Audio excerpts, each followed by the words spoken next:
work husband, work wives. Been a side dude before. Wait, because now I have questions. You've been here doing some dating? Some politicking. You're naturally flirty. I would say I'm a naturally flirty person. For sure.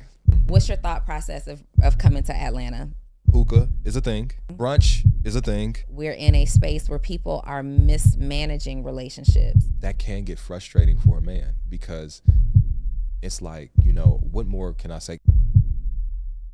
Welcome to another episode of Full Transparency with Donnie Wiggins, where I sit down with entrepreneurs who are doing outstanding things and they share transparently a part of their journey with you. This is kind of like a conversation more than it is an interview, where I let you have a fly on the wall perspective as if we were out having lunch. And I'm excited. Listen, I have the king of live touring via podcast sitting next to me, and I want him to give us all the details. If you are interested in podcasting, building a huge business, needing to know what it takes to have a cult-like following, this is the man to do it. Welcome to the sofa with me, Mr. Ace Metaphor. I appreciate being here. This was nice. I told you before, this is like my first sit-down interview. Mm-hmm. Like ever. I think I did one more. Ever? I mean, since 2019. Yeah. I don't be outside. You're outside. I don't be outside.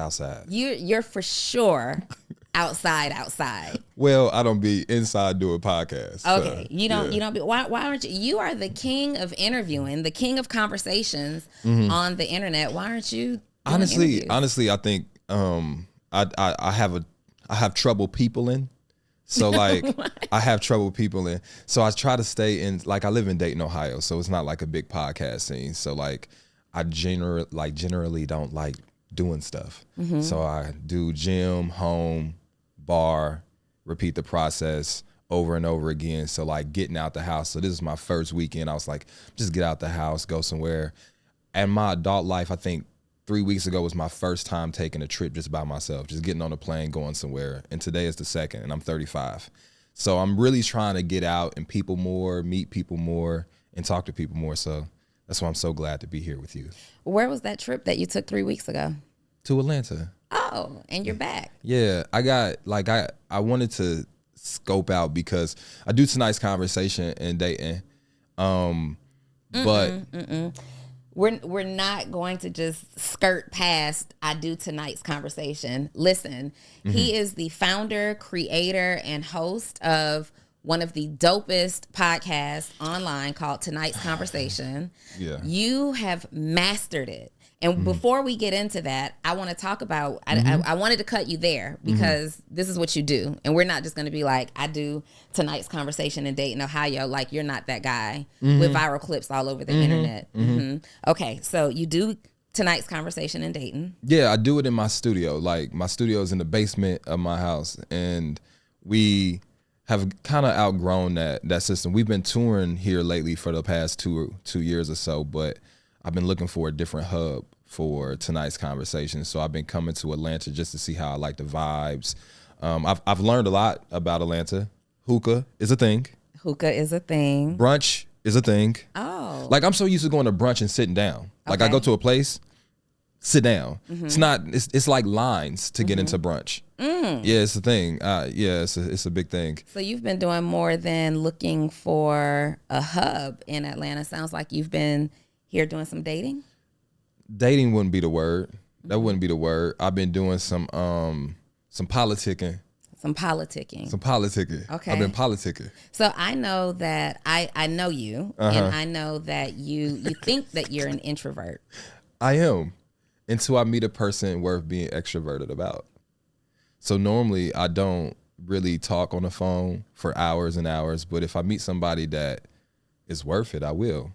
Normally I don't go outside, but if there's a reason to go outside, I will. So like, I'm selectively extroverted. I'm extroverted when it comes to doing podcasts because it's worth it for me. I'm extroverted when it comes to doing live shows. But if the energy ain't there, if the vibe ain't there, if the reason isn't there, I'm going to be in the house. I'm going to be in the house. You know, it's safe in the house. It's safe in the house. So you come from Dayton. Dayton's a small city? It's relatively small. Yeah. Okay, so compared to Atlanta, it's a small city. Yes, the vibe is completely different. Yes. I know that you're considering relocating. Uh-huh. You're like, you've never been out of Dayton to live. Yes. To live. Never been out of Dayton to live. You're considering relocation. You've visited now twice in less than a month. What's your thought process of coming to Atlanta? What's it gonna be like for you? The biggest adjustment?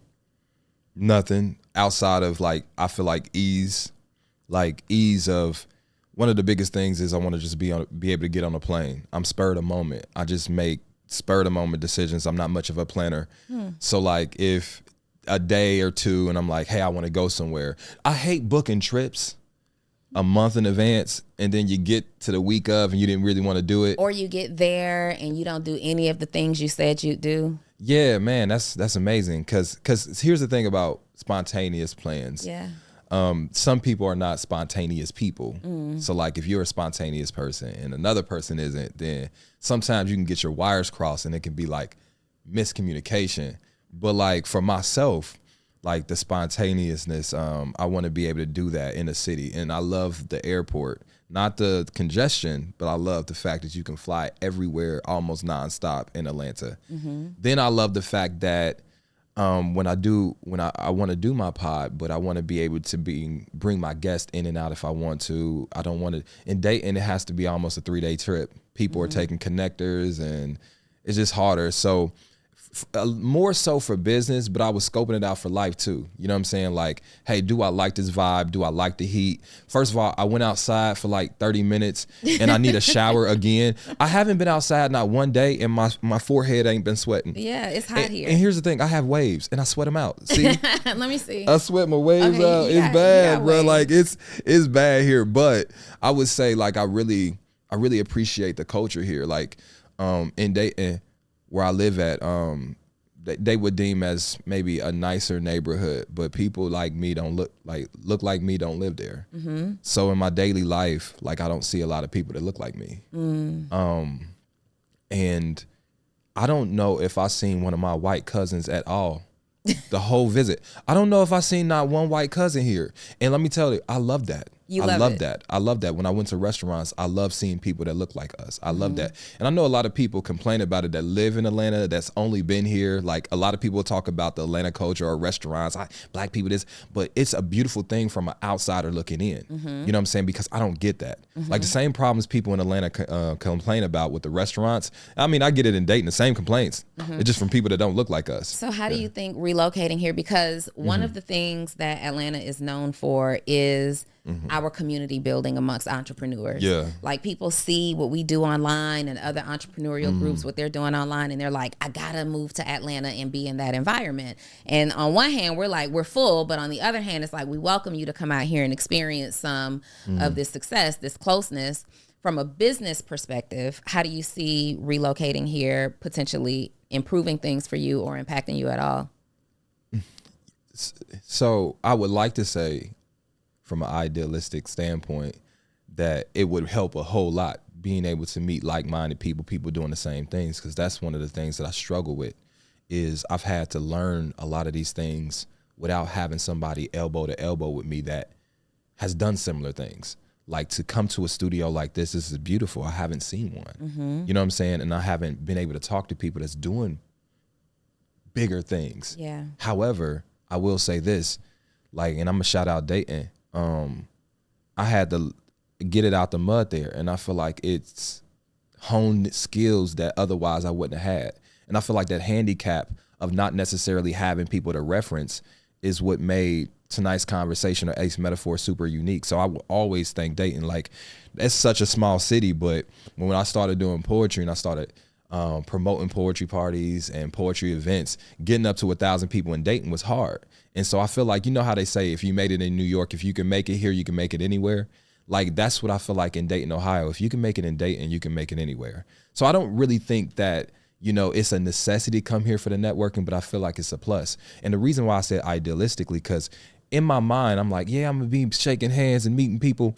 But in my mind, that's my mind. In reality, I'm probably gonna be in my house on a Friday night, chilling on my computer, doing ads or something.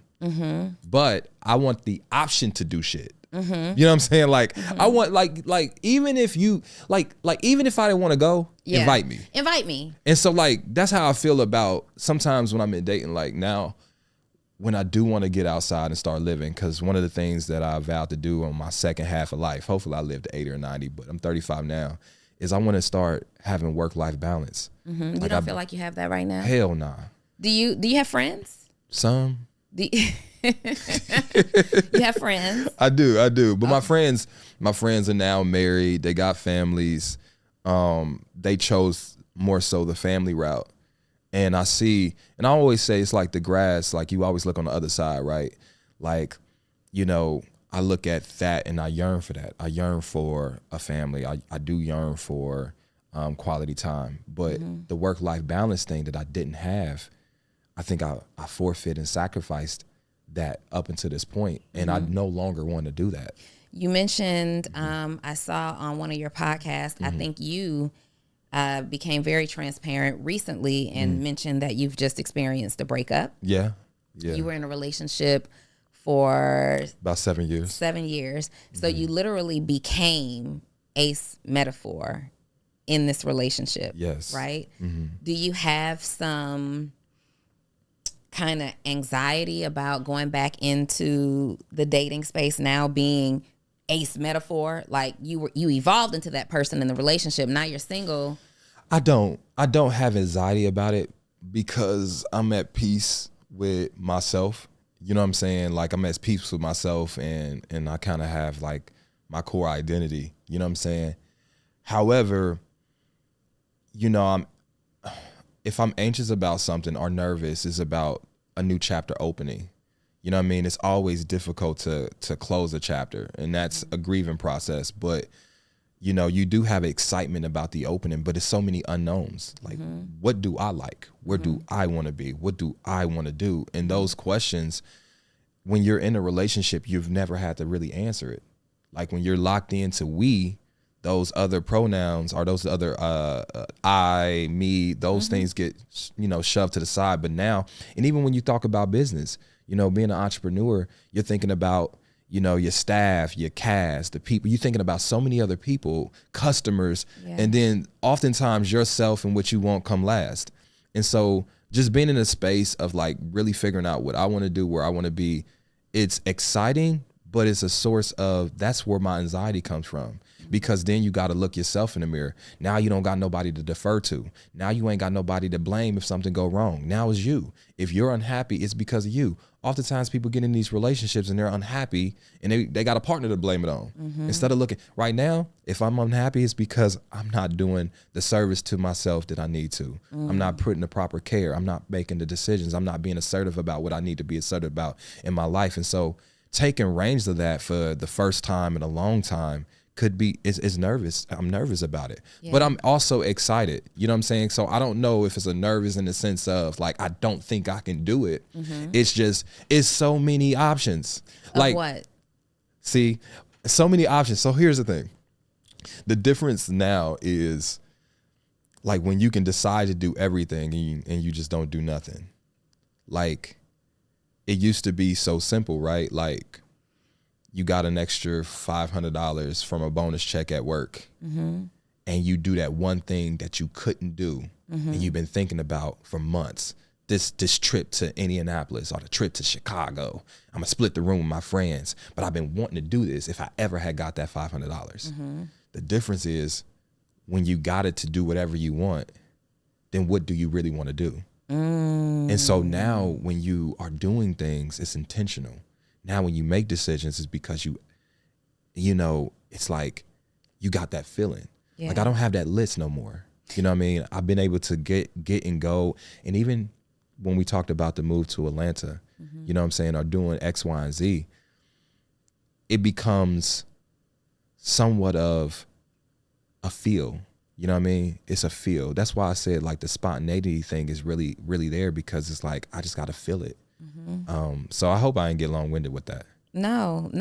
So you don't have this list anymore. You're excited. There's so many options. Yeah. Let's talk about that a little bit. Okay. Coming back into the dating world, have you started actively dating? Not for real. What does that mean? Like, okay, that's a lie. Yes, I've been actively dating. I've been going out on dates, yes. But getting to a point where, I'm considering a relationship, I haven't gotten there. Mm-hmm. So you're dating multiple women. Here's the thing. We got to define what dating means, What right? does it mean to you? Have I been on dates with multiple women? Yes. Mm-hmm. Have I talked on the phone with multiple women? Yes. Have I had sex with multiple women? No. I haven't been trying. Well, that's a lie too. Wait a minute. Because multiple is 2. Okay, so maybe 2. But but in this process, I've been more focused on connection. I've been more focused on not trying to predetermine what the destination is. Mm-hmm. Oftentimes, you don't know in the beginning whether it's going to be a relationship or not, a friendship or not. And what I don't want to do is destroy the possibility of gaining a true person and a genuine connection in whatever form it may be by trying to guide it into something it's not meant to go into. Mm-hmm. So I've been really malleable in saying, you know what, if this goes into this direction, fine. If it doesn't, fine. Mm-hmm. Because when you ask me, do I have friends? I do, but not many. And when you go out of that relationship where you didn't really need nothing, you didn't need a friend, you had one. Mm-hmm. Now it's like I'm more in search of friendship than I am. That's the number one thing that I'm looking for. And I've learned that not being so preoccupied with chasing sex helps you actually find better connections, because the time you would be using to find a woman that you can have sex with, you can be using that time to cultivate a meaningful relationship with somebody that can actually be an asset to your life. Mm-hmm. And oftentimes those are 2 different women. Mm-hmm. Oftentimes the woman that you go and you can have sex with that day is probably not the woman you want to keep around long term. And so being able to sacrifice that beautifully great instant gratification, but to actually have that meaningful relationship. And then I've even found that, I would say I'm a naturally flirty person. Why you do that? Why'd I do what? What was that? I would agree. You're naturally flirty. I don't know. You are. Okay. For sure. All right. So I would say I'm a naturally flirty person, but the change that I've experienced in the women I have been able to attract in my life now, albeit it may be for friendship, because my intentionality hasn't been sex. Mm-hmm. It has been tenfold, 20-fold. Mm-hmm. Like I've been able to meet some really great women and men. Mm-hmm. Obviously, I'm more excited about the women, but like, because that hasn't been my goal. Like before my relationship when I was 25, like if you went DTF, like, let me go find somebody else. And I wonder what is DTF? Down the fuck. Oh. Okay. All right. That must be some millennial stuff. If you went DTF, like I'm going to go spend my time other places. And I wonder how many great relationships did I cut off prematurely because of that.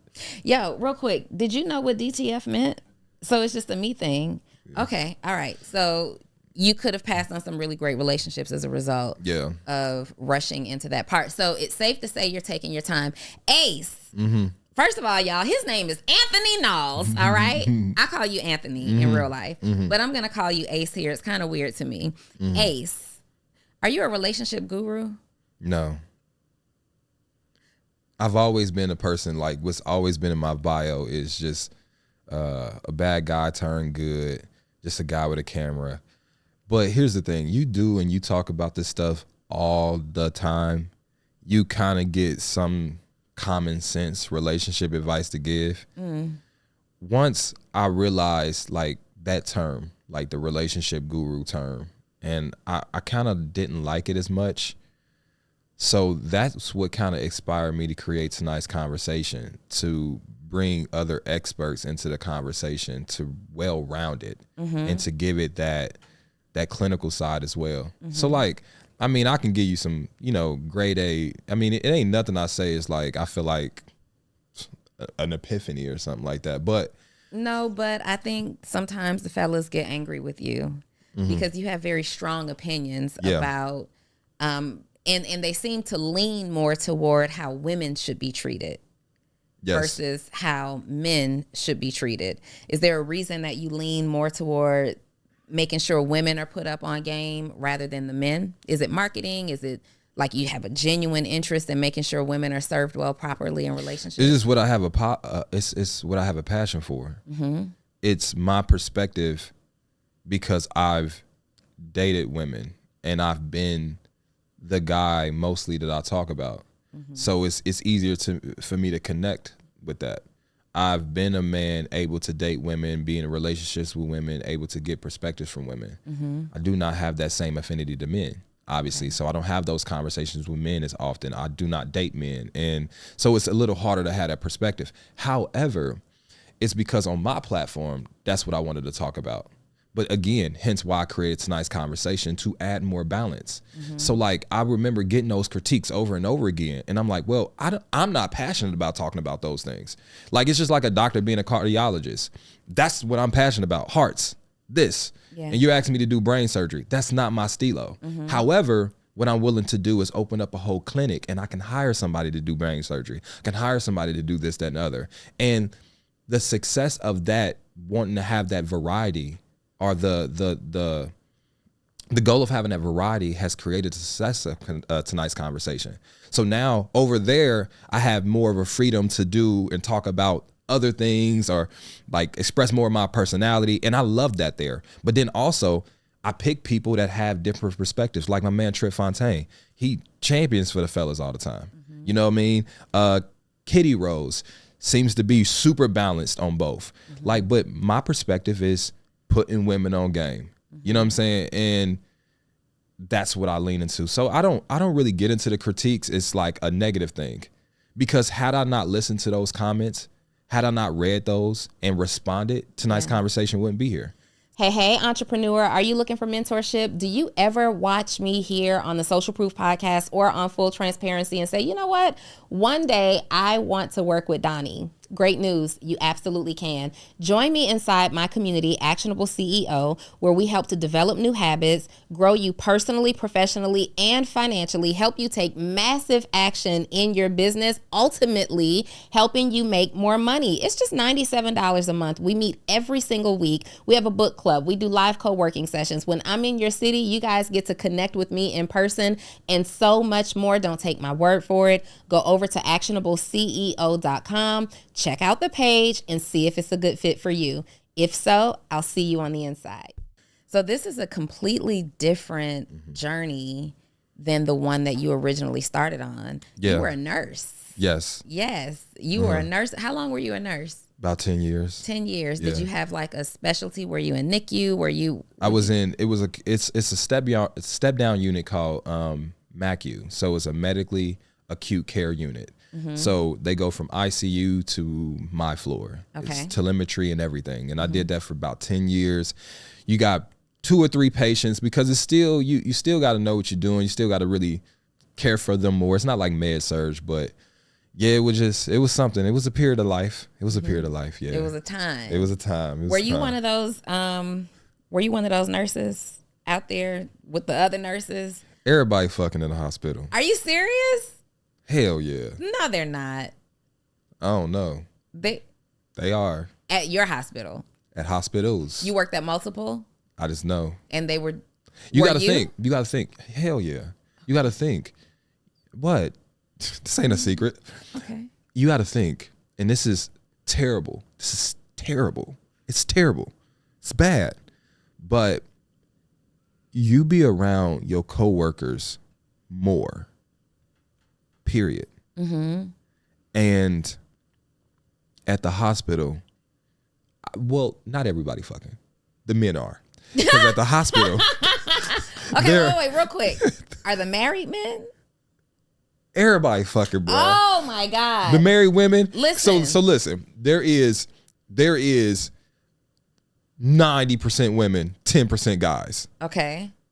And then you're around those people. And then oftentimes for even the married women, I'm not here throwing stones at nobody, but even the married women, oftentimes from the hospitals I used to work with, they were the breadwinners of their family. And then now you go and now you're around men that you're actually attracted to. And you're around men that are actually in a leadership position, and you're around men that are the type of men you actually want. A lot of those nurses went to school to find a doctor.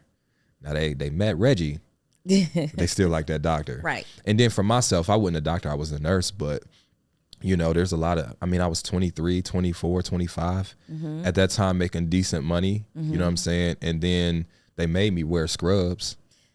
What does that mean? They made me wear scrubs. Oh my God. We ain't got to get to it. No, we ain't got to get into it. What does that mean? They made me wear scrubs. I said. Was it a problem for you to wear scrubs? Wasn't a problem for me. It wasn't a problem for me. It was a problem for others. Scrubs are like, how you got gray sweats. You got gray sweats. Scrub pants is like scrub pants is over pajama pants. Like scrub pants are sheer. Pajama pants are a problem. But scrubs are worse. For real. So are you saying? I'm just saying. What are you saying? I'm just saying. First of all, this is a family-friendly podcast. No, I'm just saying. Entrepreneurship. I'm just saying that scrub pants just happen to, do different things to different people. Okay, so you were a problem at work. And I tried my best to not be a but problem. I told him like not everybody's body type is fit for this. Real quick. Okay, go ahead. All right. So I am adamant about not dating personal trainers. I will not date a personal trainer because personal trainers are sleeping with everybody. Yes. And I have heard the stories, like men tell jokes about women in nursing, like don't date female nurses for that reason. I never really thought about the men in the hospitals though. And so ladies, look, add nurses, male nurses, and doctors to your list. So let me say, dateable. Let me say this though. Let me defend. Dang. I'm not gonna project my wholeness on everybody else. It's a little surgeon in my DMs right now too, and I gotta say, absolutely not. It's terrible. Like it's terrible. Like you gotta think you're there all day, and it's not just like 3 days a week. Most people are working 4. You're there all day around these people. Yeah.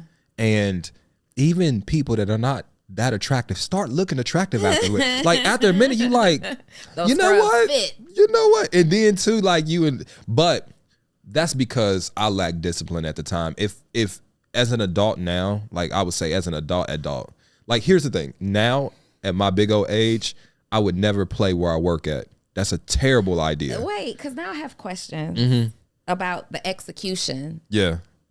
Y'all were getting busy in the hospital? Nah, I ain't never did that. So I had a high rise right next to the hospital.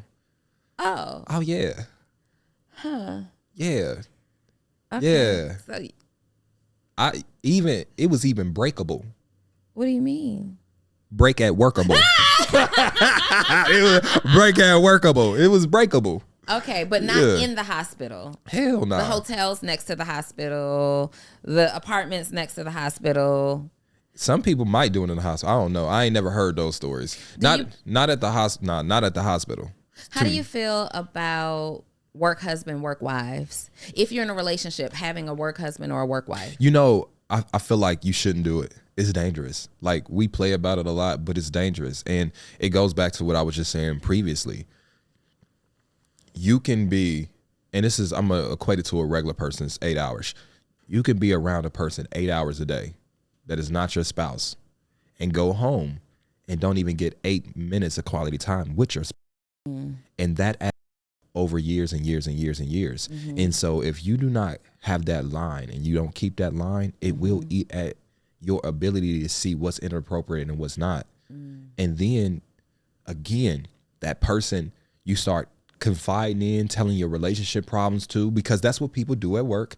And then now you get a leeway in. That person gets a leeway. Like, damn, if I was, and then that's when it starts. So I would imagine most people who do have affairs, it starts with probably, don't quote me, I'm not the stat person, but I imagine a big percentage start with people that they work with. Would you ever be a side dude? I've been a side dude before. I wouldn't now. Why not? I'd fuck, but I wouldn't be a side dude. Okay, what's the difference? A side dude has like some position to play. Like I still have some obligation to you. It might be not as grand as your main relationship, but you have some expectation of me beside meat, right? Meat. Oh. Are you, because you said don't say the word. I would have said don't it. say the D word. Okay, there it is. So like you have an so like I wouldn't now because I respect relationships, and then also I know the problems I don't want to have. Like, that man care about you. Okay. And I don't know what that man is willing to do to protect you. And honestly, that ain't, I mean, as much as I love that, it's not worth it. I got too much going on, and in my integrity at this point, I just couldn't do it. So not only do I respect him, but I respect what he's willing to do to protect you. Then also I respect you. And I don't want to put you in a position where that man might do something to you. And I respect myself. Like, I don't like, at a younger age, I didn't mind it. But then I feel like that affects your relationship karma. You know what I mean? Like, it's amazing to me when we talk about women, you know, not cheating at the same rates as men, because that's what we all like to say. But I have been on the other side of this so many times, with a woman in a relationship coming to kick it with me. So many times? For clarity, I just want to. When I mean so many times, I mean more than 2. More than 5? I don't know. Probably. We don't have to get into it. Highly likely. I don't think more than 5. Okay. Probably seeing 12. Okay. Anyway. Because for sure, 12 isn't more than 5. But go ahead. We don't know. Okay. It's up to, you know. Debatable. Semantics.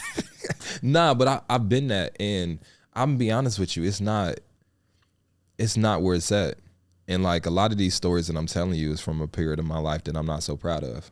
And the only reason I don't have regrets is because I was able to parlay it into, you know, being able to, you know, A, grow personally, but then B, be able to like recognize and give value to other people about it. But for the most part, like, those are not proud moments. But again, when you talk about work wives and work husbands, I know that that's how it starts.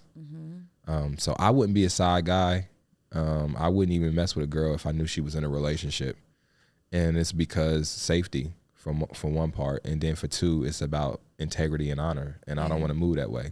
And then I'm more selective about what I give my energy to. Like, I'm down to have sex. But remember we were talking about me being an introvert, extrovert, it has to be worth it. It has to be worth it for me. And if it's not with somebody I have a connection with, I don't want to do it. So you're beyond the stage of one night stands and things like that? I didn't say that. Okay, but you can make a connection in one night. Oh my gosh. I didn't say that shit. Why y'all listen? You not about to have the girlies, because this. Let me. Which camera right is this here. camera on me? Right here. We not about to have the girlies. First of all, I get the girlies that slide in my DMs, want to have deep ass conversations, and I appreciate y'all a lot. I do. But I do not want people to think I'm not for the shits. I'm for the shits. And so I don't want to lie on this podcast and say Ace wouldn't have a one night stand, because I'm a believer of connection. And sometimes, no, hear me out. Sometimes that connection can be so strong and so right. You feel me? And if we are 2 consenting adults and we protect ourselves, I would indulge if the connection is right. Now, what I'm not going to do is my bad for cussing, be having sex with fans. I don't want to be doing that. Nor do I want to be chasing tail. I'm not going to sacrifice sleep just to maybe get some sex with somebody. But however, if I lose sleep because we are having dope ass conversations,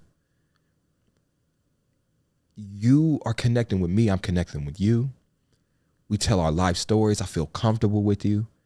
I feel like I can be safe in the moment considering what we're doing, and we're in this moment and we're present. I'm okay with now exploring that in a sexual manner, safely.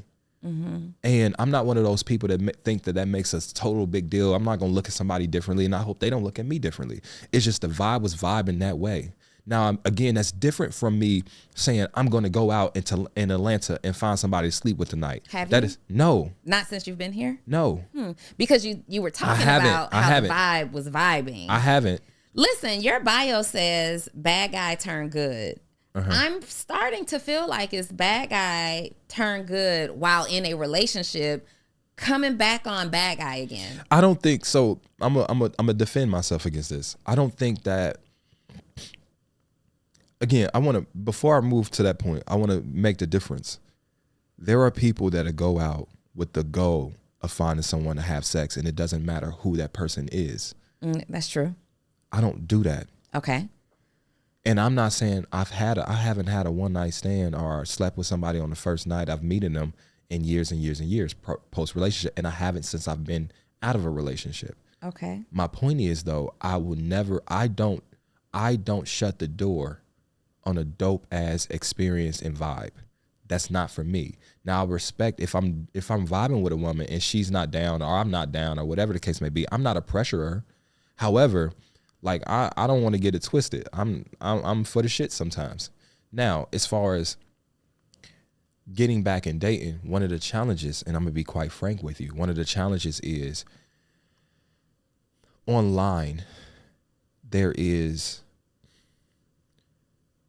if you don't, I would say if a person don't watch my podcast in entirely, which 99.97% of people will not do. You will get shades of me, not all of me. And I'm a whole person. So not only in moments that I feel like I can be, emotionally intelligent, but sometimes I can not be.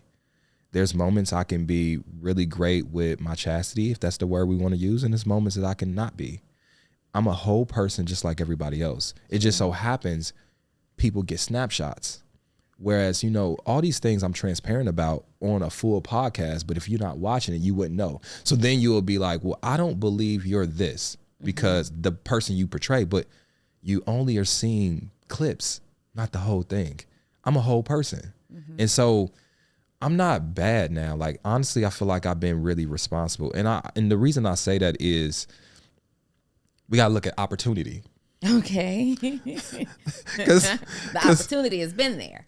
But it's not even just for sex. Okay. The opportunity has been there to be trash. And what I mean by that is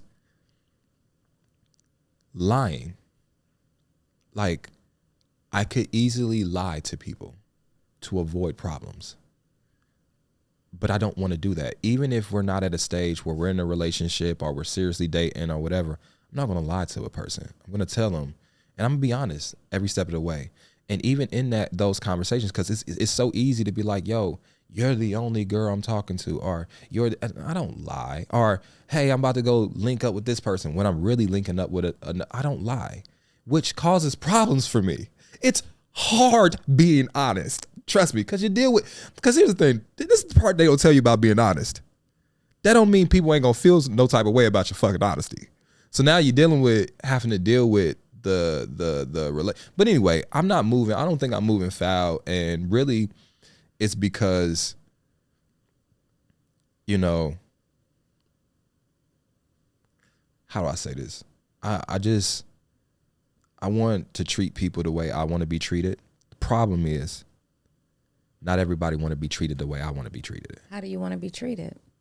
I just want somebody to be honest with me and understanding that we are two different people. We come from two different walks of life, and we're not always going to see eye to eye. And hold on. And the important thing is not who's right or who's wrong, but what do we do about it going forward? Because, there are going to be times when in this process there's going to be a misunderstanding. But I want to listen to a person. I want to try to understand. I want to try to offer my perspective. But like, I'm not trying to be right. I'm just trying to fix it. And especially from a person I care about. So I guess what I'm saying is I got some improvement to make because I haven't been a single person in a while. And even though I may know my intentions and they may be good, that doesn't mean that you won't, from misunderstandings, or maybe you do make a mistake, that you won't hurt people. But I don't think that makes me a bad person. No, I don't think it makes you a bad person. I do have a slight issue with the word understanding. Okay. Because oftentimes the word understanding is used as a tool of manipulation, right? Like, I'm going to mess up, but I need you to understand what my intention was. I need you to understand that we come from two different walks of life to explain the foul behavior that you've demonstrated. I hear that word understanding, and sometimes it's a bit of a trigger because it's used as a defense mechanism. What do you think about that? I can agree. I think I though was talking from understanding of saying, like, I can understand what, hypothetically, what I did made you feel a certain way or influenced you to feel a certain way. I can understand that. And that's what the adjustments is going to be on. Howsoever, it's not important for me to agree that I was wrong there for me. However, for other people, it's important for them to hear another person say I was wrong. And I feel like that gets in murky waters. I can say, hey, this action made you feel this type of way. And because I care about you, I'm going to adjust. That's the understanding. How quickly does one adjust? Depends what we're talking about. But like, I want to finish this one. But oftentimes when you get in conversations with people, it's more about, no, I need you to admit you were wrong. And I'm going to tell you something. If I don't feel like I was wrong, I'm not going to say I'm wrong. But I'm not going to fight you on how what I did influenced you to feel like. And if I care enough, I'm going to say whether I'm right or wrong, these are the adjustments I'm going to make because I don't want you feeling that way no more. But when we get into the thick of who was right and who was wrong, now we're losing, in my opinion, losing sight of the most important thing, which is the solution. And I understand not everybody communicates that way. That's why I said the grace is there. And then the perspective of understanding that I'm a different person than you. I handle things differently than you. And especially when you're first meeting, you're getting to learn people. And then too, here's the kicker. We're meeting people that are in their 30s and 40s now. So we're not even meeting people that, you know, are more malleable initially. Like I've had a lifetime of being able to handle things in a way in which I am comfortable with. Doesn't mean it's right or wrong, but I just want that understanding to be, again, understanding. I want it to be understood that the way I'm choosing to handle this has nothing to do with you personally. It's just, this is the way I've been comfortable with, which, you know, could have adjustments, may need adjustments, especially when you're formulating with another person. But understanding to me isn't me agreeing that I was wrong or right, or me trying to get you to see you were wrong or right. It's, do you understand where I was coming from? Yes, I can understand that. Sometimes where y'all be coming from is still some bullshit though. And I think then, like I see where you're coming from and I fully get where you're coming from, but that doesn't justify that you came from that place. I agree. But then this is why people, I've learned why people, like, I am self-aware enough to understand that the way I view this isn't common. But I'm saying, I don't think that matters as much as the solution. I can't go back and change what happened. Do you apologize? I can apologize in ways, but for a person that don't want to, like, for example, I can apologize for the way this action made you feel. But that doesn't mean I'm apologizing for the action. But if you want me to lie to you, I can. But if you value honesty, you will value the fact that, hey, listen, I, from my understanding, didn't really think that this was wrong. However, I don't want you feeling this way again. So because I care about you and I respect you, I'm going to make these adjustments, whether I felt like it was wrong or right. Because ultimately, you're not talking about changing my core character. You're talking about maybe a misunderstanding or a behavior I didn't know would upset you that way. So in that case, it's nothing for me to say, well, let me make some adjustments. And I think that's the true measure of a person. I mean, is how willing are they able to make adjustments for you within reason, whether they were right or wrong. Do we really make adjustments when we don't see anything was wrong with the behavior? So yes. You think so? Yes. Tell me more. Because you're a different person. Okay. You if we're talking, you have a different set of experiences. I don't want to use this word because it's deep, but just for lack of a better word to save time, triggers. You have a different things that upset you, a different way of operating than I do. I don't have to think that I'm wrong in the action for me to submit to a different course of action so that I don't upset you going forward. And I think that that is more powerful. I think the person that's able to adjust, even when they feel like that they're right, is a more powerful action. And so that's why I don't get into the weeds of it, because everything else, even what you had said before, I don't remember verbatim, but they were watching, so they probably do. But from my communication style, I don't even want to get into you knew you fucked up, you knew, because then that puts somebody else into a defense mode. I don't even want to get there. Hey, I feel like this. When you did this, it made me feel this way. Going forward, can you make sure you do this instead of that? And that I tend to find gets better out of people than, because then you're going to open up to their opinions. And I'm going to tell you this, Donnie. I don't be offering my opinions. I address yours. But I could offer my opinions. But then it turns into an argument, or it turns into something deeper. And because I care about that person and I want to preserve and evolve the relationship, there's a time and a place for my own opinions. But sometimes when you get into these, when we were talking about, well, you know you fucked up, you should admit. When we get into that, now I have to offer my opinions about my perspectives in a place where I know it's not the safest, or the space where it's going to be heard because we're talking about yours. So now a person could be sitting there like, well, what about you? And then that never goes well. So I just think it's better how I felt. What do I want you to do? And if you're with a man, and I'm gonna say a man, and because I only know this experience from being from this side. Yeah. If he's willing to be like, hey, so what do you want me to do going forward? Yeah. And I got you. And I love a man like that. I love a man that instantly, I call that accountability. Instantly takes accountability, instantly apologizes for his role in a scenario going bad, instantly, right? But sometimes, and that happens in a perfect scenario where you bring something to somebody's attention, they instantly take accountability, they instantly apologize for it. But we know that on the flip side, you've been doing this long enough to know that on the flip side, there are also those moments where it's like, okay, as a woman, I'm going to bring this to your attention in the softest way that I can. I'm going to bring it to your attention and say, I don't really like when you move like that. Or that particular action bothered me in a way. It didn't make me feel good. And then what happens a lot of times is that person, that man, will do the same thing, but frame it just a little bit differently, but it's around the same root of what the problem was in the first place, right?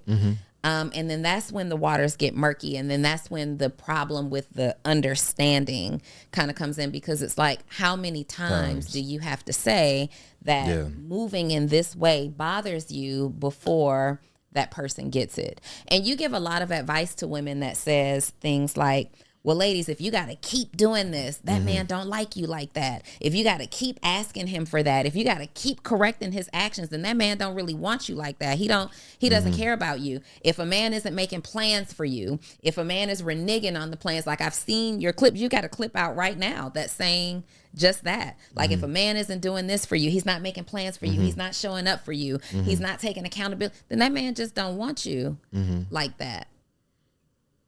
Well, depends what we're talking about. It really does. And the reason I say that is there are spaces where, and I believe I've talked about this too, there are spaces where we can decide whether a person is worth the grace period of adjustment. And that answer might be no to a person. And I respect that. I respect that being no. If something crosses your standards or your boundaries and you like, you know what, I don't have it in me on this to give grace for, I understand that. What I am saying is, on the flip side, circumstances matter. Often when I'm making these videos, we're talking about longer term relationships. We're talking about entrenched problems that are detrimental to a relationship. Yeah. But some of the times these are some of the times though, these are issues that are personal preferences. Yeah. These are like, hey, I want on this, can you be a little bit more considerate with this and that and the other? And it's like, okay, have I given this person enough time to adjust to what I'm asking them to do? Because things are not instantaneous. And here's the thing. Again, that's the balance. And I want this to be known. I'm not encouraging people to give grace if they ain't got it to give. Nor if giving that grace negatively impacts your ability to show up for that dating situation or relationship. That part. However, sometimes problems are not as a result of you. Yeah. And sometimes the way this person has handled things for the majority of their lives, it's not going to get fixed in 3 days. So that's why I feel like people struggle with. It's like, okay, I told you the problem and you didn't do anything about it. It's been 3 days. Like, as much as I want to change in 3 days, there are unconscious things I have, cues, mannerisms, coping mechanisms and things. And those things may take more time. Now, again, it depends what we're talking about. We ain't giving grace on somebody being abusive to you. We're not giving grace on somebody doing this, but it's, to me, foolish to think that you can go into a dating situation and not feel like that there is going to be something about this person, something in their habits, something in how they handle conflict that may be different than the way you do. So I'm thinking about my own dating life and preferences and things like that. And I am in a place where, and correct me, because I talk about more entrepreneurship here on Full Transparency. I talk about entrepreneurship, relationships, all the things, right? But you're in that space. Correct me if I'm wrong. You can psychoanalyze me in this moment. I am in a place where, one, my peace is my priority. Yes. Right? If it's not contributing to my peace, Yes. then I don't want any parts of it. I agree. So sometimes giving a person grace with the understanding that there may be some time required before, they make these changes that feel peaceful to you. Like, somebody does something. Let's just say you do something and I express that I don't like it, right? And you say, well, Donnie, give me grace, give me time because change takes time. That's cool. But if that person acknowledges that their actions are not peaceful, so they're willing to make some change and adjustment, for me, I need to see immediate evidence that these changes are in place. Otherwise, not only are you reoffending, but you're also simultaneously disturbing my peace. Also, and here's the part where, because I don't want to be angry with anybody, right? Like, I agree with you. There's a learning curve with dating somebody new, which is why not always, but I oftentimes shy away from it. Like, I only go into dating situations that I know have potential. And you kind of know when you meet somebody if something has some potential, because the growing pains attached to getting to know somebody, the risk, I don't think people evaluate or consider the risk involved in that. Like the feelings and the negative energy, the emotions, the struggles, the fights, they're all great things about it too. I just feel like at our big ages, and my age is a little bigger than your age, but at our big ages, I feel like men need to be men and women need to be women. Come get me if you want me. And that means if I express a concern and you agree that a change is necessary, make the change. That means go all out for me, right?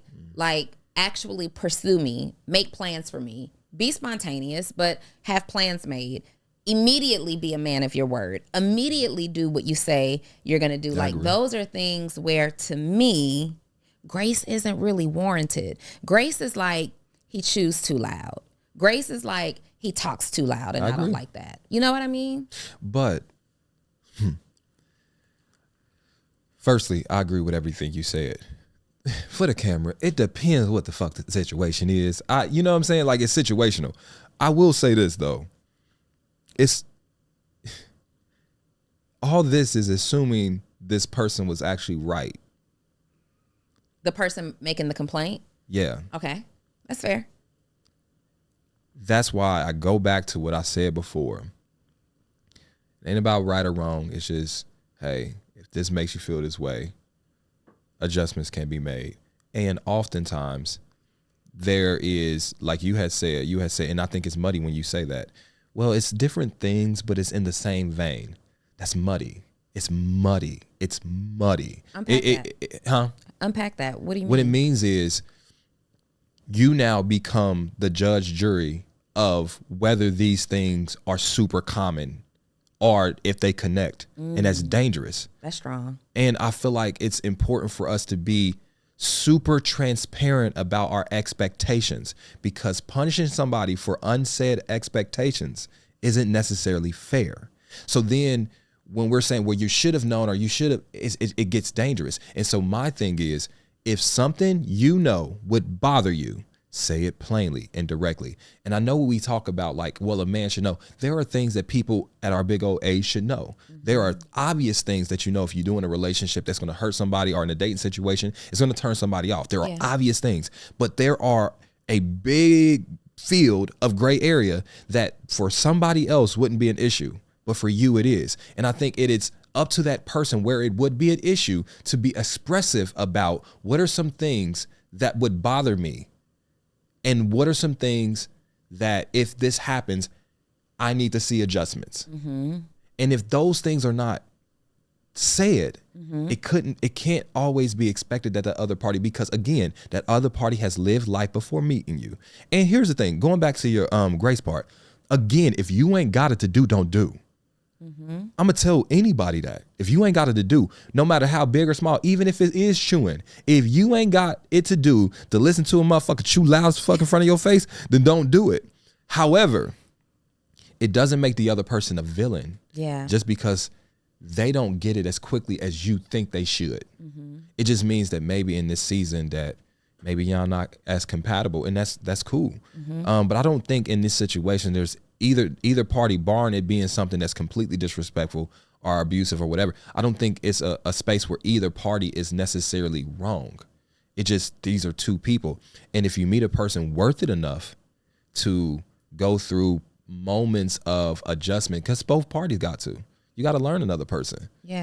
Like, for example, I'm not so big on, I don't know, I don't want to call it conflict, but you know, I'm not so big on it. Like, I don't really, you know what I mean? Like, I don't really, you know, I'm so used to having short ass conversations about adjustments because I know I'm going to adjust, or, you know, within reason. I mean, I can't just change tomorrow, but I know I'm really intentional about learning people. And so I'm so used to that. But then there's other people that feel like you don't care because you're not talking for 30 minutes or an hour. Like, I just got to hear you. Okay, that's your problem. Got you. All right, I'll make some adjustments. And so I know that for another person that has a different communication style won't work. And then they might know, shit, I don't want to deal with that dude. He don't give me too much. And so it doesn't mean I'm right. It doesn't mean you're wrong, and vice versa. I want you to talk to our ladies because that's what Ace Metaphor does. He talks to the ladies. And I want you to talk to, there are women who are watching this that said, you know what, Donnie, I needed this conversation today because I am in a situation where I am dealing with a man that I am requesting some adjustment from, and he's agreed to these adjustments. Ace, how much grace do I give him? Like, how do I know that this man wants me? Since you're always talking about when that man doesn't want you, how do you know that man does want you? Okay, let me be very frank to the people that are watching. If there's more reasons to stay than there is to leave, there is always reasons to leave. Give a fuck who you are, in what situation, business, personal, friendship. There's always reasons to leave. Period. If there are more reasons to stay,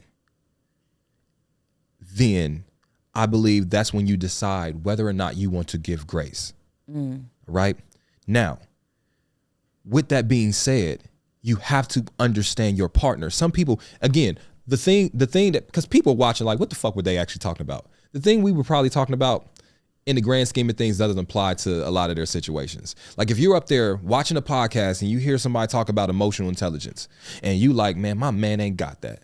I'm going to tell him he needs to be more emotionally intelligent. You have to understand how long that assignment takes to get complete. That's just like a teacher giving you 100-page assignment and saying it's due by the morning. Doesn't make sense. You have to understand the task that you are asking from a person and how much time that task should take. Also taking in consideration their ability as a person. Like you're telling somebody to read Cat in the Hat. If they can read, it's really easy. If they can't, it's not. To you, it's easy. You can read. But if you can't read, Cat in the Hat is very difficult. And then you're telling somebody, hey, read this book.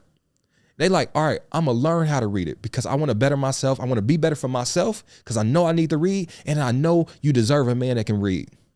But just because it's Cat in the Hat and it should be easy, don't mean he going to be able to read that book next week, period. You got to learn how to that's hard. And oftentimes, because we have certain skill sets where things are second nature to us, we expect other people to have those same skill sets. And that's not the truth. All I'm saying is, if you are willing to give grace, you have to be able to give reasonable grace for a person. Grace isn't, I told you and you need to change tomorrow. That doesn't work for most people. Yeah. All right. But then also that person has to be really putting the work in. There has to be milestones where you see that there is improvement. And then you have to understand that even if you have a plan, there might be detours. You know what I'm saying? So like, I guess my point is for the women out there, if we're talking about something serious that you just, not even serious, if you ain't got it to do, don't do it, period. Because not only is that going to frustrate you, but that's going to frustrate him because you're giving grace you ain't got. You're going to remind him you ain't got that grace every time he make a mistake or something. So it ain't fair for nobody. Brothers, I'm going to tell you, there's more women out there. So like, don't think that you got to make it work for somebody that you know it ain't hot for. Don't think that just because here's the thing. I can know that I need to make the change, but I can also know and be aware of myself to know that this probably ain't going to happen in this relationship. So maybe I need to go ahead and go somewhere else because certain relationships, it's not men or women, it's people. It's not conditions to grow there. This person is expecting you to be a student of them, but they're not a great teacher. So here they are trying to get you to learn them, but they don't know how to teach it. So sometimes you got to be like, this ain't for me because the way she's trying to teach me or he's trying to teach me. So long story short, if you got it to give it. If you give grace, be reasonable. Understand people got different capabilities, strengths, and weaknesses. Just because it's easy for you don't mean it's easy for me, and vice versa. And also, you ain't always right. That's the biggest thing. And let me tell you something. I'm only speaking for a handful of healthy men. Because I can't speak for everybody. I don't know everybody. Okay. I can speak for the handful of healthy men that I know.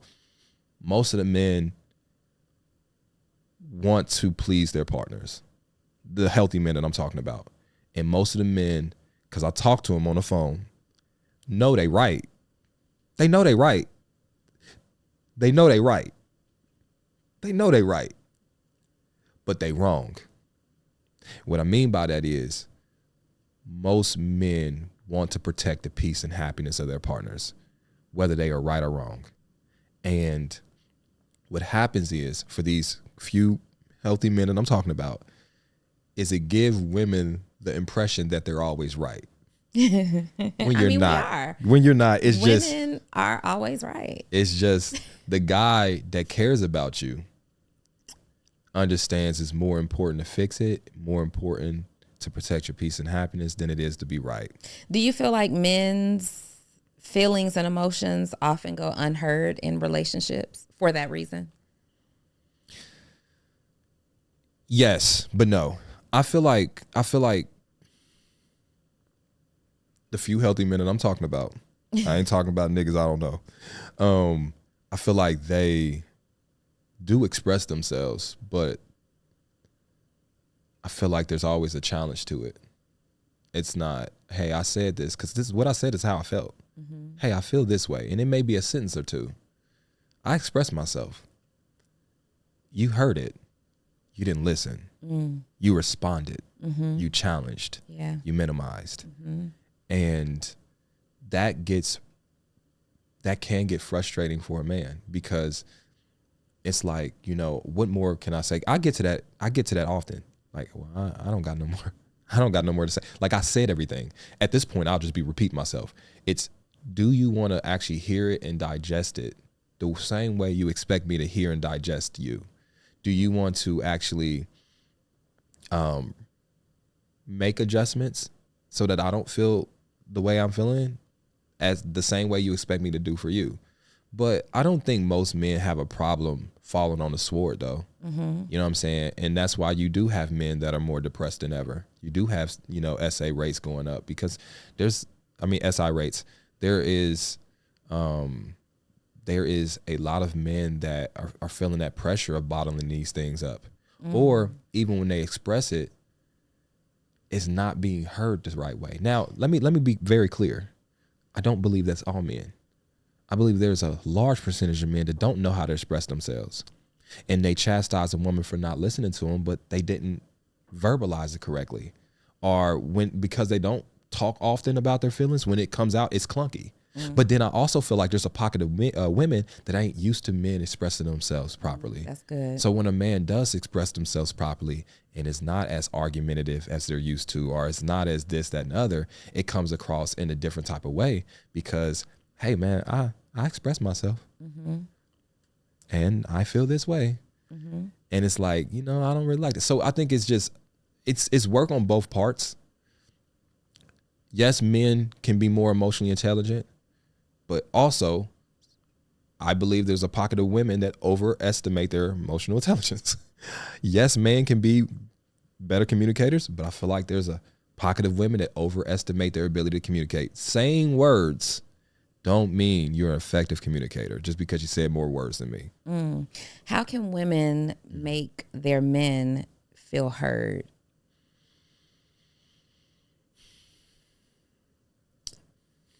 Time and place it. What do you mean?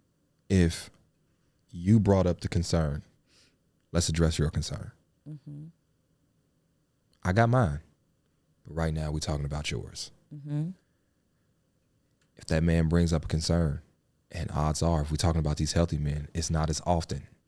It could be it can be not, here and there. When he does, it probably isn't the time or place for yours at the moment. Mm. And that's a hard thing to swallow, because trust me, I understand. It's like, nigga, but but hold on, and it's so easy to do that.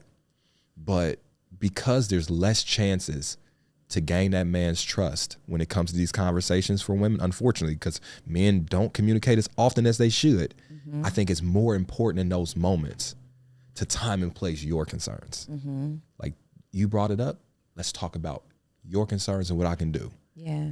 Wait some time, and then later on, like, hey, remember that conversation we had where we adjust yours? Cool. I had a couple other points that I wanted to bring up. Just let me know when it's a good time to have those conversations. Mm-hmm. Do you think that conversations happen that way in actual practice, though? Like, oh, wow, okay, let's table this one for now. It can. Yeah. But have you experienced it happening that way? Yeah, recently. But both parties got to be understanding that sometimes somebody needs to step away, regroup. And I think that takes understanding on both sides. Because here's the thing, you can destroy a whole city in one day, but you cannot build a whole city in one day.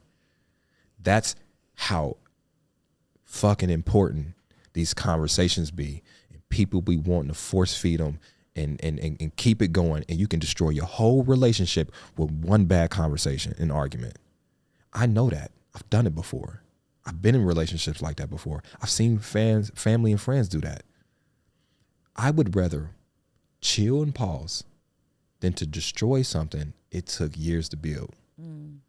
And it takes both parties understanding that we don't have to solve it right now. Like, let's make some progress. Cool, progress was made. Let's table it.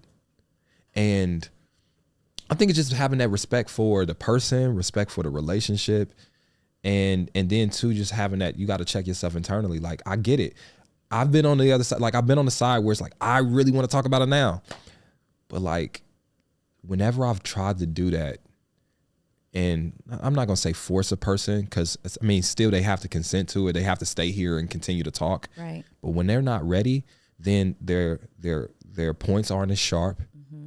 They're maybe not as restrained with some of the things that they say. Maybe they're more hurtful than they would have been if they were calm. And so I just think it's important for us to understand, if a person needs a break, they need a break. Yeah. It doesn't mean I don't fuck with you. Don't mean I don't like you. It's just, hey, I value what we have. If I didn't care, then I'll go back toe to toe with you. But because I care, let's just chill for a little bit. We'll come back to it. But then also, what I've learned, because I think we talked about it in the private conversation, like I would call some abandonment issues, right? And so I can recognize the other side of a person not being sure if you're going to come back to the table and talk. Oh, let's talk about that. Now, hold on. That's a good. Hold on.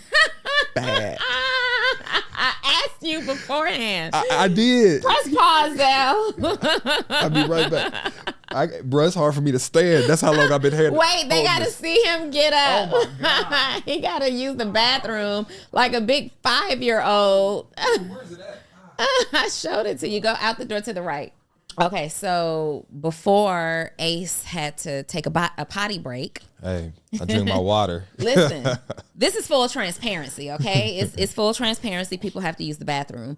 You mentioned that you have your own, I guess, abandonment issues that you've dealt with. Yeah. And you understand that sometimes in an argument, and this is such a good conversation, because I believe that we are in a place where people don't value relationships. Yeah.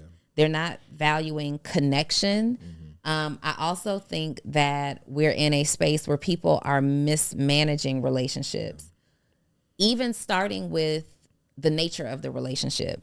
There are some people who are engaged in romantic relationships that should have just been friends. Yeah. Right? I agree. And then there are some people who are friends who are overlooking an obvious relationship.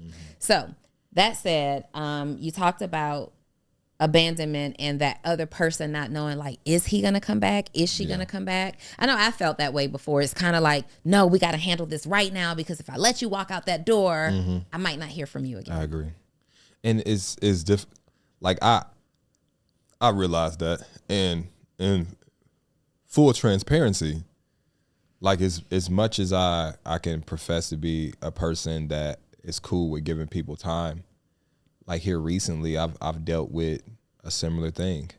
Like, I've dealt with, it being weeks or before you get a response or answer to a conversation. And because I'm like a person that's like, all right, yeah, just let me know.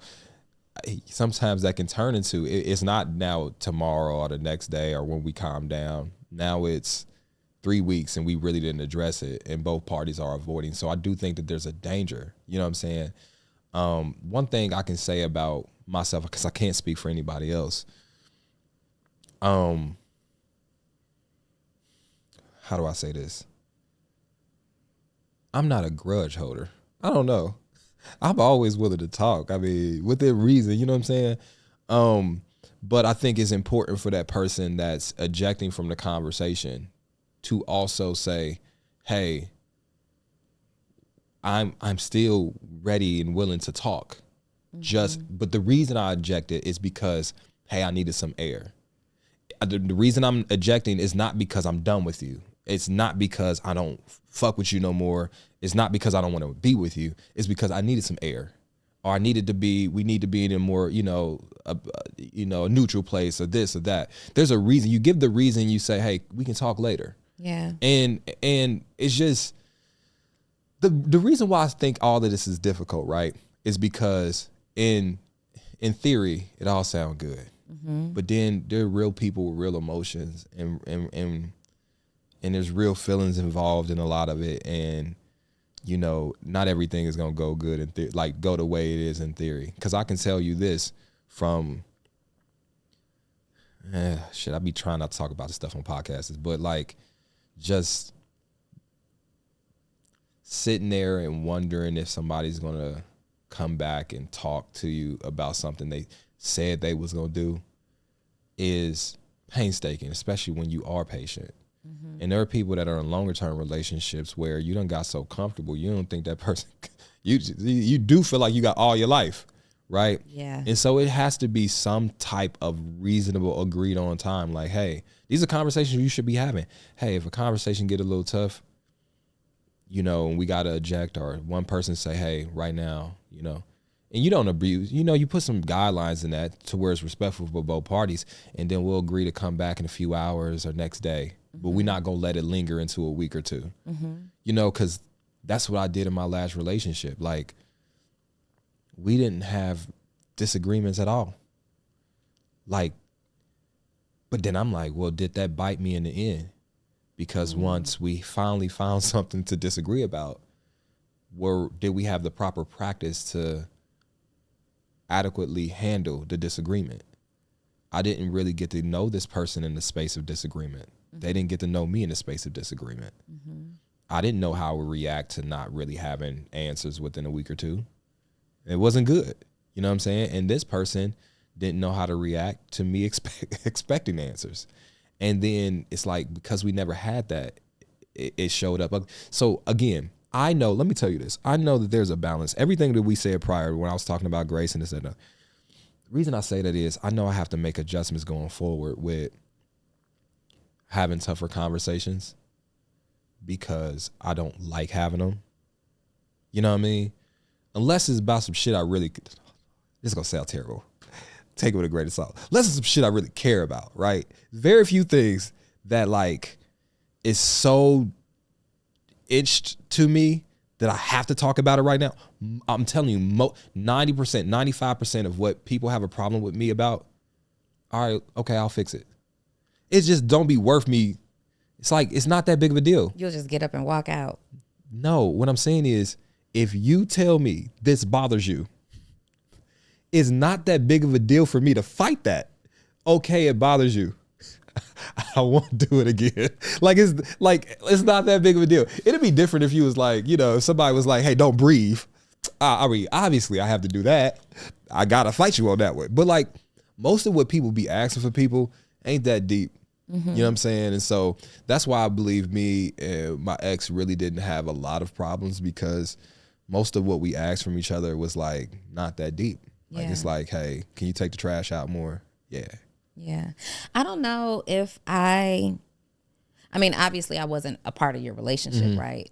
But to me, I hear people say a lot, well, I never argue. We never argued with my ex. I never did this with my ex. And then ultimately they end up becoming an ex.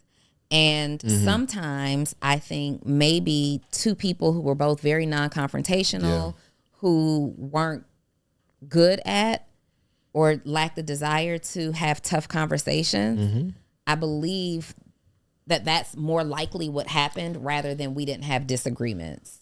I agree. Yeah. No, 100%. But the fight back I would have is there were communication about problems. And there were solutions, and then the solutions were accepted. But again, we're talking about problems that's take the trash out or do this or do that. We're not talking about, okay, no, we actually have to deep dive into this. Like in a season, like when there's no storms, it's really easy. I mean, comparatively speaking, to have relationships. It's sunny. Now, what makes it hard is sometimes people want the rain to come, so they do the rain dance. But like for the most part, yeah, it was really sunny. So like when the storms did come, like we didn't have an umbrella. This is like Atlanta. Y'all don't get snow often. Y'all don't have salt trucks. Don't do us. So look, when y'all get a little snow, the city shut down, right? So it's not the snow that's the issue. It's just like, and you can't even, here's the thing, you can't even say it's the lack of salt trust that's the issue. You know why? Y'all don't get it often. We don't need them. But sometimes, and I believe this is what happened, sometimes it's a perfect storm of a storm came that you didn't see coming. Faster than you could get the salt that you needed to pave the road to fixing the relationship. You know what you need. The storm is coming. We need salt, but it's just, we didn't have storage ready because you never needed it until here. Yeah. And so I think going forward, the adjustment I'm gonna make and what I'm trying to do is be welcome healthy conflict, but still maintain my character inside of them. I don't want to get out of frame. I don't want to get out of focus. Donnie, people, it's hard to forget that when somebody do that. I don't want to do that, so I'm not going to do that. But I don't want to avoid problems so much that I just agree to them and agree to solutions without being assertive about how I feel. And, so I'm trying to find the middle ground. Yeah. So that I can still be proud of how I handled the situation. But also I do know that tough conversations need to be had. And I don't just need to say, oh yeah, I got you, just because I don't want to have a lengthy conversation. Yeah. And that happens all the time. And that creates a bigger problem than the problem had to be. And then oftentimes it leads to, maybe if it's not you acting out of pocket, the other person acting out of pocket. Yeah. Ace, when I created this show, Full Transparency, so, I have the Social Proof podcast and we talk about entrepreneurship there. And it's really just entrepreneurship there. So when I created Full Transparency, at the kind of instigation of Dave, you need your own show, you're a brand. And so when I created it, I had a really hard time thinking about what would I create that would be different and not in conflict with Social Proof, right? Yeah.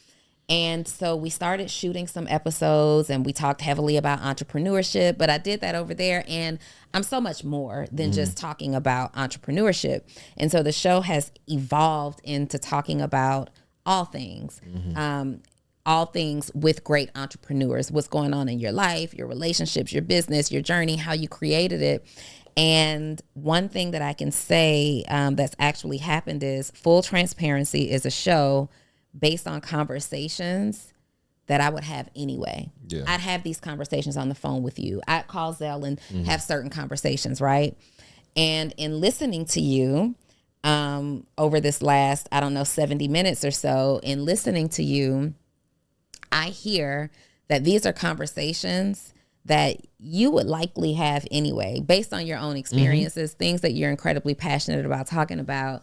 And it just makes so much sense why tonight's conversation is the global hit that it actually is. Like, me and Dave are looking at you and everything that you've done. Like, he's the guy. Like, he's the target. He's on the vision board. You're selling out. You're selling out like arenas. You're not arenas, but large event centers, theaters. People are trying to do what you've been able to do in just 4 years, a short period of time, based around, and I have to stress and emphasize, based around having conversations that you would have had off camera. Yeah. Conversations you would have had off camera. You've created this personality that's very much in alignment with who you are off camera. How did you take these conversations and package them up into a multi-million-dollar brand? What's really interesting? It happened one purposeful accident at a time. You know what I'm saying? Like, there were things along the way that I meant to do. So I intentionally did these things, but I didn't know it was going to work out. Like, the way it worked out was an accident, right? Like, it wouldn't have. For example, the card games.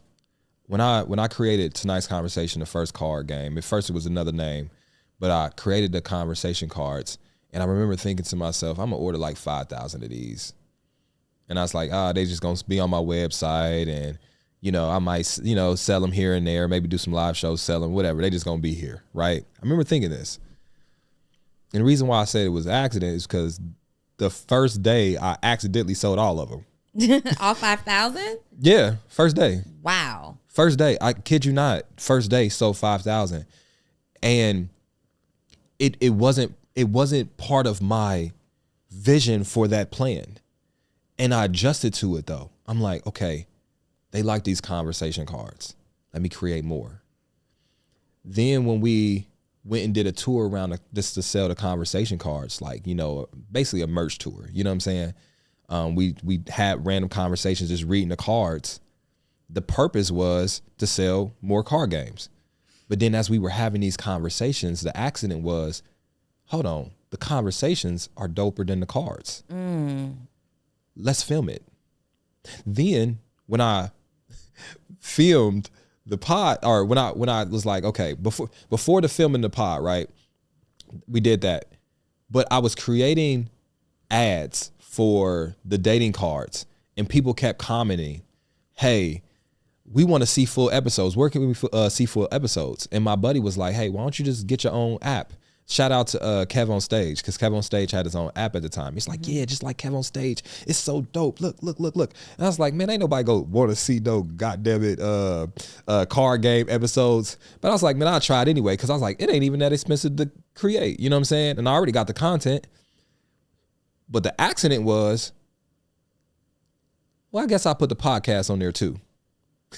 Because the whole goal was just to put the dating things on there. Okay. So the accident was, okay, well, since we did this tour and the conversations are good, let me film the podcast and just put it on there as an extra thing for people to watch. And then that became the reason people watched it. So what I mean is how it got to that point was a whole bunch of purposeful accidents. Like I intentionally did things with a different goal, but it went the other way. And I didn't fight it. I didn't try to make it the goal. Like I didn't keep it from going off rails. I just roll with it. So when the cars started working well, then I made more. Then I'm like, well, let me tour the cars instead of just touring Ace Metaphor stuff. And that was hard, because then you have to have a gut check, because you like, man, but I'm the star type shit. You know what I'm saying? So making some cards the star of a tour was hard, right? Sharing the stage with other people initially was hard.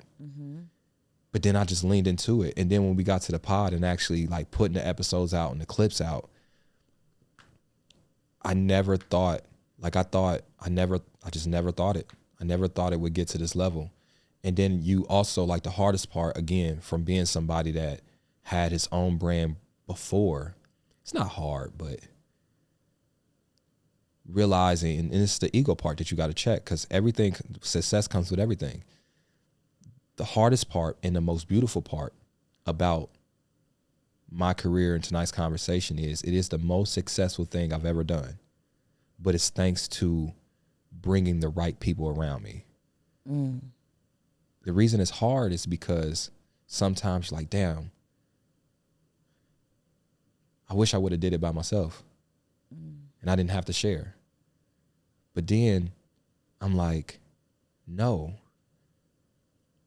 The fact that we got here is when I realized I had to take my reins off, like my hands off of everything, and stop being a control freak. And it's not just about me. And that's when I feel like I was rewarded with blessings. And it's tough because I'm so used to doing everything by myself. And like, I'm so used to doing shows and, hey, Ace Metaphor. Now you do shows. It's, hey, Keita, hey, Trip. And it's so beautiful. But at the same time, it takes a person being able to say, like, yo, even though this wasn't my intention, because my intention was to sell out a room full of 5,000 people just to come to see me. But the reason why I say all these things are purposeful accidents is because even though it's not what my intentions were, it worked out better. Every step of the way, these accidents worked out better than what the plan was. And I'm so glad I didn't fight it, because a person with a bigger ego would have fought it. Like, you can go on the Tonight's Conversation page and you can see a whole bunch of clips from people that ain't me. I could reason, shit, I need to post my clips more. If they shit better than mine, I'm gonna post it. I don't care. You know what I'm saying? And it takes somebody really gut checking their own ego. If we on stage and this person is on more than I am, I'm tossing it to them. And it's like, so that's why I said, like, that's the part that, you know, has been contributed to the growth more, is checking my own ego enough to listen to our customer, to listen to the fan, to listen to what's working. Yeah.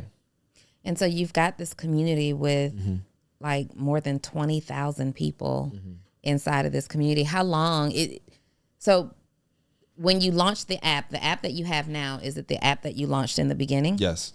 So you've been growing this app over the last 4 years. 2 years. Yeah. So the app, we did the app in 2022. Okay. So you've been launching this, or you've been building this app or growing the community for the last 2 years. What would you say is your strategy or your sauce to building a cult-like following? And I ask that because not only do you have more than 20,000 people on a paid app, like your podcast can't be found on YouTube for free and full episodes, right? So people are literally paying you for these conversations. You have 2 social media pages, 2 Instagram pages, both with well over 1 million people each. That's not easy to do. We've got people who are watching this are like, should I build a personal brand page and a business page? And here you are with millions of people on both pages and tens of thousands of people who pay you to hear these conversations. Ecosystem. So I came from a advertiser space, a marketer space. And, you know, one of the things that has helped, first of all, I'm gonna just be honest, being dope as fuck helps. Like, if you're dope, you really just got to be good at what you do. But if you got that, then the rest applies to you. Okay. So like creating that ecosystem, I realized very early on that Instagram Reels, the shorts, the TikToks, and all those different things, I realized how powerful they were. And I realized the attention span of people. And what I said was, I want to focus more on the front facing than the back facing, like the backwards, the front end, not the back end as much. So what I said was, I wanted to go in and shoot for clips. As easy as what people do second nature now, right? You'll set your camera up knowing that you're going to cut it into a 9x16. But that wasn't necessarily common knowledge back in the day, right? Like, you had to really intentionally say, I'm shooting mostly for reels and clips. And so anyway, I say all that to say this. The way I was able to do it was, I wanted to create an ecosystem where when I ran an ad for one thing, it ran an ad indirectly for the other things that I had. The card games, the app, the tours. The tour ads are just our best performing clips. And then we slap some dates on it. And so people now see tour ads and they can buy a tour ticket. However, it is publicizing the actual episode that people can go to the app. The app ads do the same thing, but reverse for the tour. And then the card game is named after the show and named after the app. So indirectly it gets marketed as well. So even though dollar for dollar, this ad may not make as much if I was just solely promoting the tour and all I was concerned about is maximizing my return on investment. I'm more concerned about awareness. I'm more concerned about the ecosystem. I'm more concerned of people knowing what tonight's conversation is. And so I spent that way. But then also I noticed that, and people always say this, I don't post something unless I feel like it gives somebody some type of value. Period.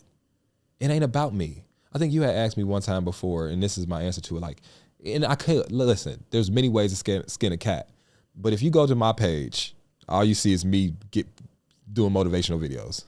You go to tonight's conversation page, all you see is that you don't even see an ad on tonight's conversation page. You don't see a flyer for nothing, because everything I post is like, what is this person going to get from this post?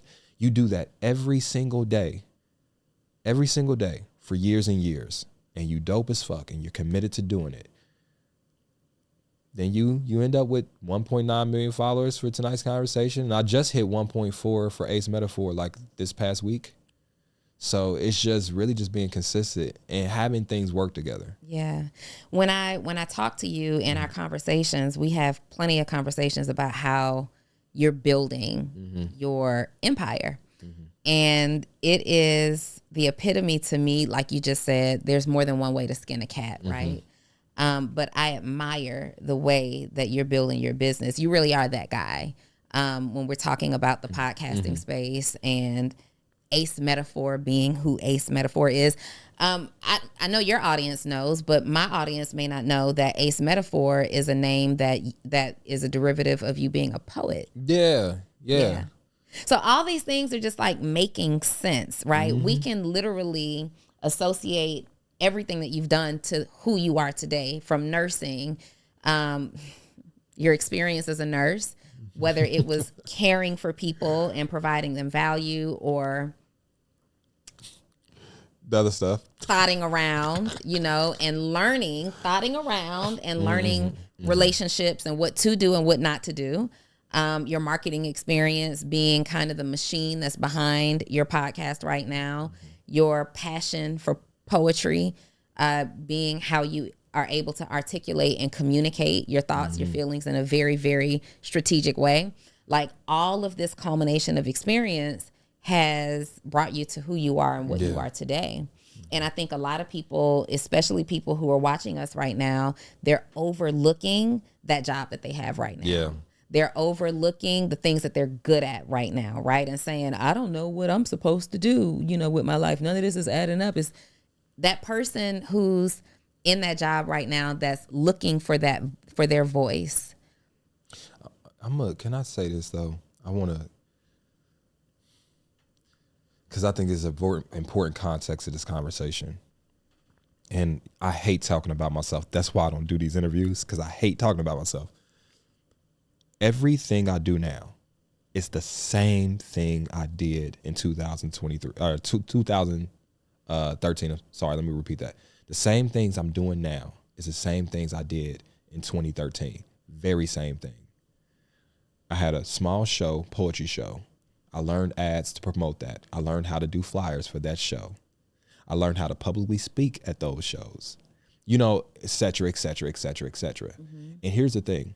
The reason why I wanted to provide context to that is sometimes people can be doing dope shit right now. People just don't know it. The only difference, and I'm not going to say the only difference, there's incremental growth along the way.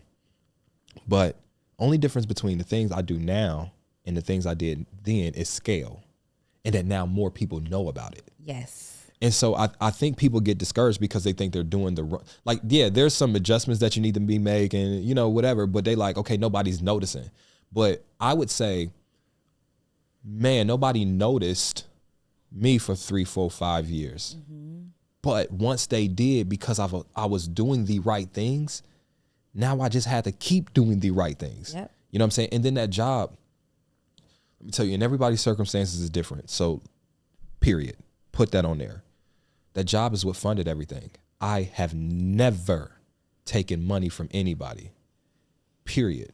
Now, that might be some dumbass shit in the grand scheme of things now that I got a little bit of money. I'd rather use somebody else's money. So, but this is before all these listen, before all these podcasts and everybody telling people how to get money, how to use people, other people. Like you didn't have these podcasts in 2015 and 16 and 17 like it is now. There's more information now and accessible now than it was then. But then, Donnie, I'm telling you, I ain't never spent nobody else's money. And I don't want that to be the theme of my life. I want to change that. But up until this point, and it's because I had that job. I had that job, and every bit of free money I had, I went and bought a camera. I went and bought this. I went and rented out a theater. And every time I got paid, I took that money and parlayed it to something else and something else and something else and something else. And then it get to a point where a show now for me, I tell y'all, full transparency, a show now for me, to do one show is easy, 150 grand. It's up there. And you gotta give them that money. Yeah. You know what I'm saying? You gotta give them that money. And like it parlayed to being able to get into the spot. So when people like really down their jobs, like I get it, because that's not your end goal, right? But it's like, it's the necessary step if you're able to use that money to fund something else. And I'm tell you this, I shouldn't say this on camera, but everybody do it. These nurses be on Facebook at their jobs. When I had downtime on my job, you know what I'm saying, I was side gigging. You know what I'm saying? And you should listen. Do at your own risk. I don't want you to get fired. But bruh, like I was using that opportunity. So like sometimes jobs really do set people up for success. Yep. But then I just don't want people to get discouraged because you might be watching all the podcasts. You're like, Donnie, I'm doing everything you say do. Mm-hmm. That don't mean the results gonna come right away. Mm-hmm. You know what I mean? But that don't mean you're doing the wrong things. There is literally nothing I'm doing now that I wasn't doing in 2013, period. So if you consistently do the right activity long enough, you can't help but to run into success. Yep. Yeah. I think the only thing that differentiates me from some people is I wasn't stubborn to try to stick to a plan that wasn't working though. Like, for example, again, I could have been stubborn about all those purposeful accidents. Could have been stubborn about it. But I was willing to lean in because it wasn't changing the core vision of what I had. Mm-hmm. The core vision was I wanted to do live events. I wanted to entertain people. I want to educate people. I want them to have more awareness about healthier relationships. It doesn't change the fact that I'm still doing the same thing. Yeah. Yes, now 5 other people's on stage with me. Yeah. But I'm still doing the same thing. Yeah. You know what I mean? So as long as you're not giving up your core values and your morals, and it doesn't change your overall worthy idea, sometimes you got to be willing to follow where people are responding to. Because listen, your customers will tell you, you drop some shit and they don't buy it, they told you. Yeah. They told you. But then you like, okay, let me make an adjustment. Lastly, my bad, I'm rambling, but this is important. The simple name change of my card game inspired all of this shit. It was called something else before. What was it called? Tonight, Let's Talk. Okay. I believe it, and I'm just gonna sound. Listen, I think I have that version. Yeah, of you the have that cards. version. Yeah. If it stuck there, I wonder if the other things would have took off, because changing it, and I fought that shit, changing it to tonight's conversation. Now that sound like an event, sound like a thing, right? It just sounds, and then I just know how many other things that created that idea. So like oftentimes we resisting to something because you're like, nah, I'm a fight. I want that name. I'm a challenge the trademark. You gonna do all that? Nah, sometimes you just like, I'm gonna go where this is taking me, as long as it's in line with my overall purpose for what I got. Yeah. You said 2 things that I want to point out. There is a meme that's floating around right now.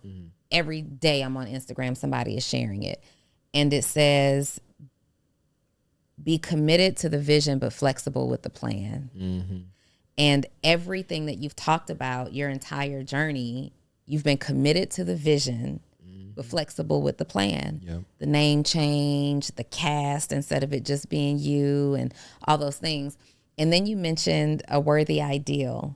Kind of impressed by that. So I know you don't love to read books. You like to listen to them, right? Yeah, okay, documentaries. So you're a documentary guy. And I don't know if you even know this, but Earl Nightingale says that he has a quote that says, the progression of success is based on your worthy ideal. Yeah. And I like to always give a book recommendation. You guys need to read Strangest Secret by Earl Nightingale, because what Ace is talking about a worthy ideal, Earl Nightingale was the first person that I know of with that concept, and he breaks it down there. In fact, because you said it, you got to read that book. I will. You got to read the book. I'll listen to it. Yeah, you can listen to it for sure. Ace, you have been outstanding, and there's so much that I can talk to you about. Let me say this.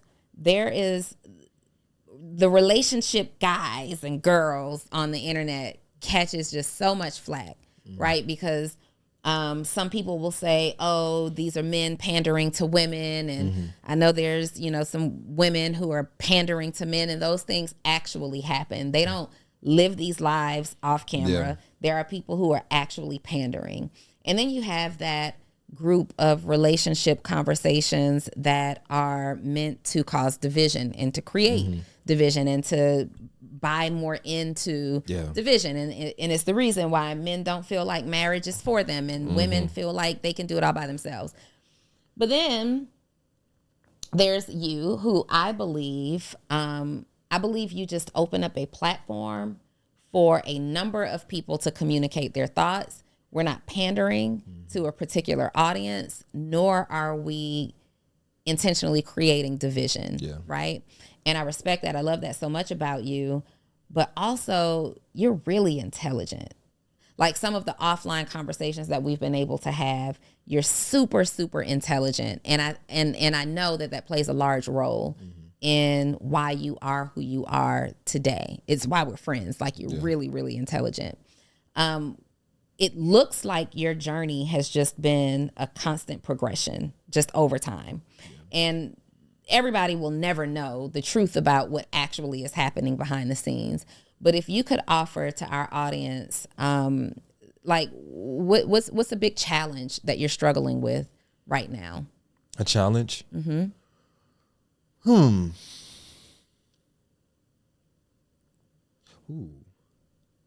That's a good one. Okay, before I get to the challenge, can I just address a couple of things you said? Because I think it's super important. We talked about it earlier, but I want to fine tune it. I never thought that I was pandering, right? But then sometimes I look at some of my old videos, I'll be like, shh. Was I? But here's what I'm saying, though. What I mean is, sometimes when you are super passionate about something and you do have a certain affinity to the group of people that you're passionate about, you can fall in line with that because your messages is geared towards them. And so outsiders listening to it, you know what I'm saying? Right. And let me say, I never shied away from that. Like, and again, because actually listening to people's not so constructive criticism on the internet helps you now formulate your next ideas. That's the one thing I just want people to understand is when you offer yourself on the internet, you're going to get a host of comments, but I just don't want people to automatically dismiss some of the negative ones because the negative, not internalize it, but the negative ones is how you actually can grow and adjust and change and go to the next level. Because I'm telling you, had I not got sick of people calling me a panderer, I wouldn't have created another platform with other perspectives. Because I would have been like, I learned, I was like, I do not want the same critiques over here. But guess what? They still do it. They still do it. They still do it. I don't care what nobody say. So I guess what I'm saying is, I think it's okay. It's okay that not everybody receives your message well and not everybody has their your intentions because you don't have a personal conversation with everybody on the internet. Right. I don't want you to be discouraged, but I also say, hey, is there some meat there that you can take and make some improvements on? I've learned I've gotten softer with my language, just a little bit. I might say sometimes, because I'm like listening to critiques of people say, you're saying absolutes. And I don't want that to distract from the message. So I started to learn. Now going back to and then one more thing. It's gonna sound fucked up, but as a content creator, I just want you to feel something. Not that I want to be purposely inflammatory, because I don't. I hate that. But anytime somebody commented on my stuff, whether it was negative or positive, they felt something. Like when you get no comments, nobody felt shit. And sometimes when you're talking so safely and you're watering down your message, no one feels something. Yeah. And so like one of the reasons why we've gotten to 1.9 or 1.4 is not, or 1.4 on my page, is not because you're trying to be inflammatory or you're trying to pander, but your goal is, did this post make me feel something? Does this motivate this person to comment? Does this motivate this person to hit the like button? And if you're other than that every post, like tonight's conversation, I might get 20 posts from an episode. I'm only posting the top 2 or 3. If it don't make the cut, it don't make the cut. Because I'm like, I need these people to feel something. And with that being said, some hit dogs gonna holler. Yep. You know what I'm saying? It just is what it is. Yeah. Now going back to the challenge part, my biggest challenge right now is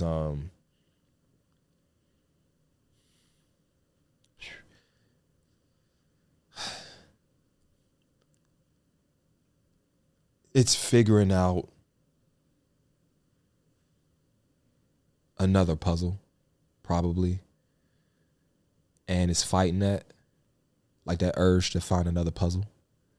Like, for example, I can come down here and I can hear people talk about Airbnb market, Toro, this, challenge, this, and it's so much shit.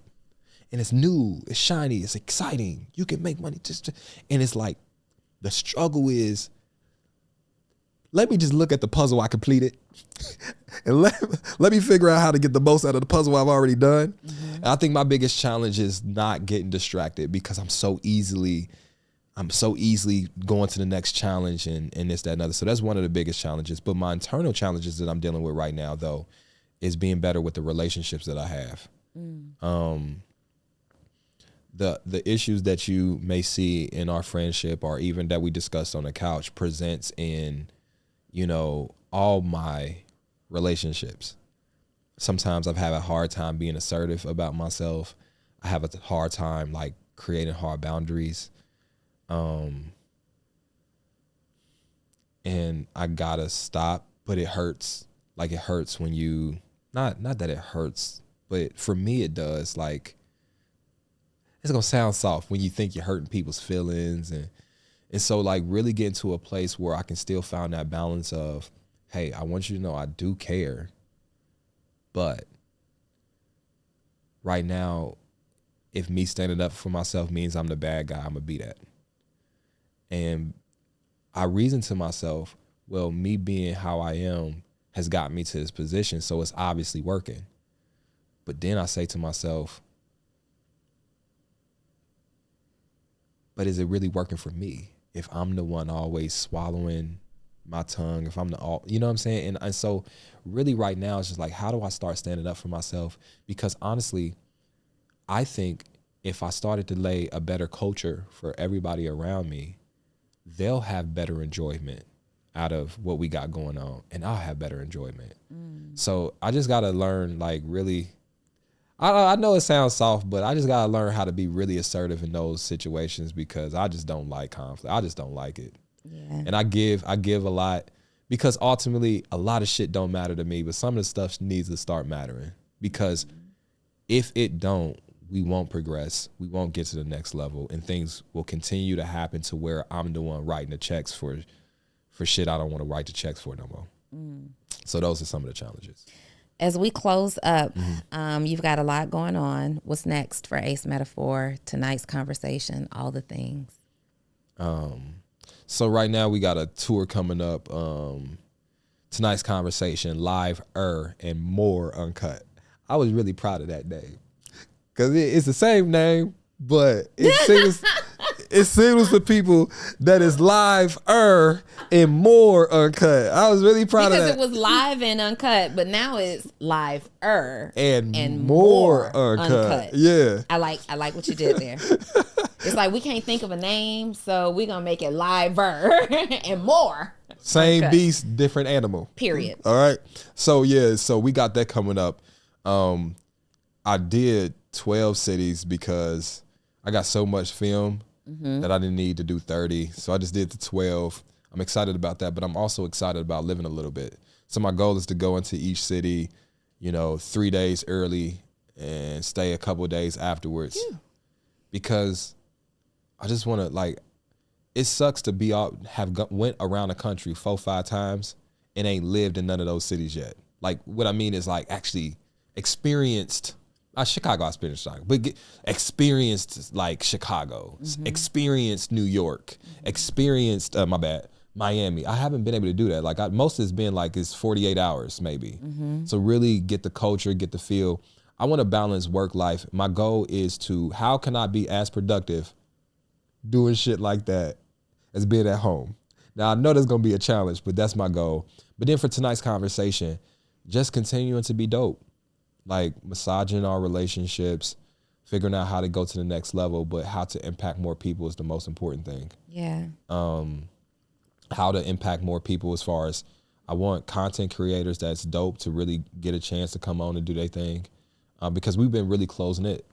You know what I'm saying? So really opening it up more finally for guests to come and be a part of our pod. So just, because in the beginning you didn't want to be guest dependent. Right. You know what I'm saying? But now I'm like really excited about that. Yeah. So those is what's next. Well, I'm proud of you. I appreciate it. You're an outstanding businessman. I appreciate You really are. You're an outstanding businessman. And not only are you an outstanding businessman, you are sincerely, what I know from you on this couch and off camera, you are sincerely passionate about providing opportunities for other people, even when it's sometimes at your own detriment. You are committed and consistently committed to the idea of creating opportunities for other people. I know that so many people have come onto your platform and leveraged it, and now they have their own things going on, and you support and champion those things all the time. And that's the heart of a good man, right? So we thank you for coming by Full Transparency. We'll have to have you back because we can talk about so many different things. I appreciate it. But congratulations for all your success that you have going on. Thanks. You guys, as usual, in the comments, drop what your biggest takeaway was from this episode. Was it something that Ace has experienced in his personal life, any of his thoughts or philosophies around relationships, or something about how he has built the following that he has, the business and the brand that he has? There's so many questions, but drop it right there below and you will be able to find Ace. He'll be tagged wherever you find this video. We'll see you next week. Bye. Peace.